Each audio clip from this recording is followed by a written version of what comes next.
And the meditations of all of our hearts be acceptable in your sight, for you are our strength and our Redeemer.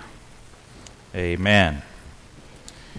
Well, thank you for that good introduction, Mark, because that's exactly the theme of today's message. Jesus keeps getting in trouble. You read the New Testament, he was a radical. He said things that upset people. He did things that upset people. He told stories that upset people.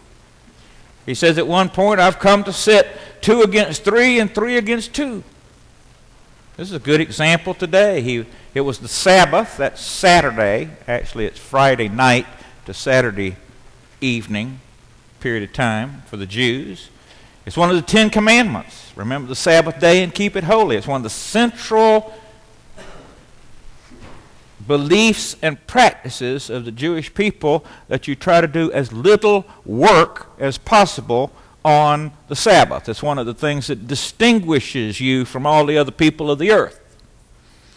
And many different rules had grown up and interpretations over the years about this. Basically, you couldn't do anything that made you break out in a sweat. If you had to walk longer than it would take you to break out in a sweat, that was considered work. You could go out and untie your animal and take it to get some water and bring it back, but again, this was to stay calm and collected. Today, the Sabbath day was a day to do as little work as possible and totally devote yourself to God. So Jesus is there at the synagogue on the Sabbath. A woman comes in who is bent over. He heals her. And much to his surprise, the leader of the synagogue starts criticizing him. And he says to all the people there, you can come get healed 6 days a week. But the Sabbath day, let's not do any work. Jesus calls him a hypocrite. Says she's a daughter of Abraham. She's a precious life in this world. The Sabbath doesn't matter when it comes to changing a life. I grew up in Laurinburg, just down the road here at St. Andrew's College. They have a great big lake out there. And I went by one day when I was about 16, and somebody had stuck a big sign in the lake, said, "No fishing on Sunday." And one of the smart students out there had written under it, "Is the Sabbath made for man or man for the Sabbath?" Jesus is always acting outside the box, thinking outside the box. He tells a story in which a Samaritan is the hero. Everybody hated the Samaritans. Samaritans were people who were genetically related to the Jews, but different.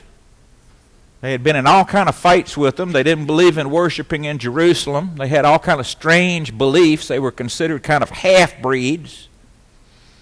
And he tells a story where the rabbi walks on the other side of the road and the holy man walks on the other side of the road. And who's the fellow who saves the guy who gets all beat up? The Good Samaritan. In the book of John, he sits down and has the longest conversation that he has with anybody recorded in the New Testament with a Samaritan woman out at the well. And she's a woman of bad reputation. And he just sits there and talks to her like it's the most natural thing in the world and converts her.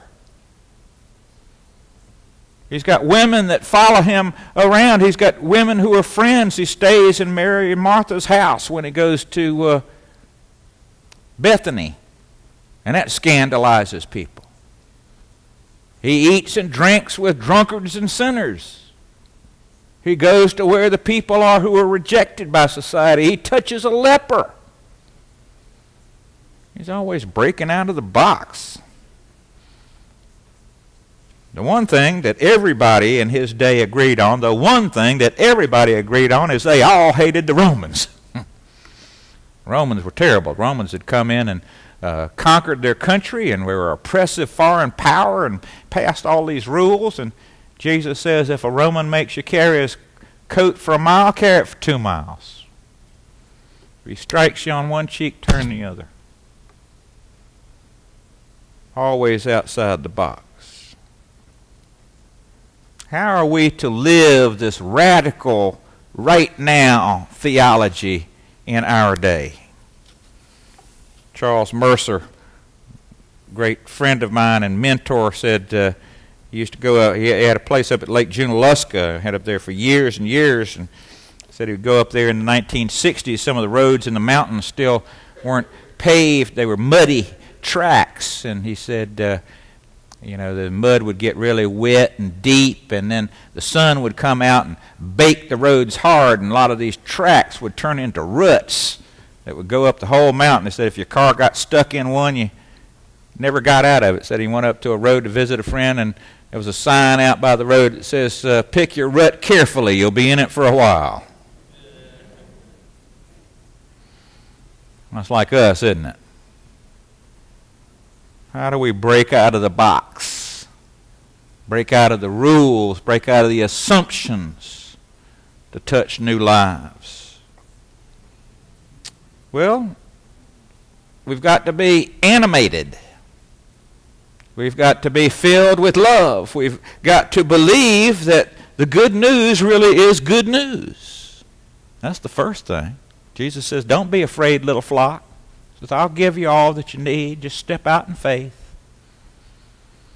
Dale Crisp told me last week, says that prayer is the key, but faith is the power that unlocks the lock. You put the faith with the prayer, things begin to happen.